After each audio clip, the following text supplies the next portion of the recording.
Hi guys, welcome to Techavro. In this video, I'm gonna be showing you how to bulk delete all Facebook posts on a page.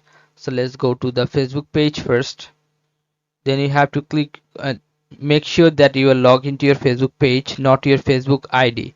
Okay, you can check on this from here on top right corner, your profile icon. Then you can see here your Facebook name and your Facebook page's name.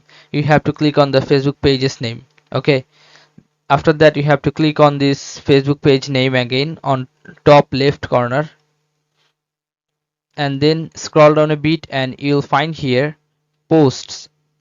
Beside the post you'll find here manage post. Click on this manage posts, and then you can see all of your post is here.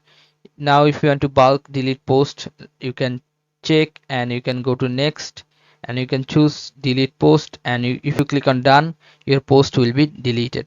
Okay, like this. So guys, this is how you can do this guys. If you find this video helpful, then please give a thumbs up and don't forget to subscribe the channel. Thank you so much for watching the video.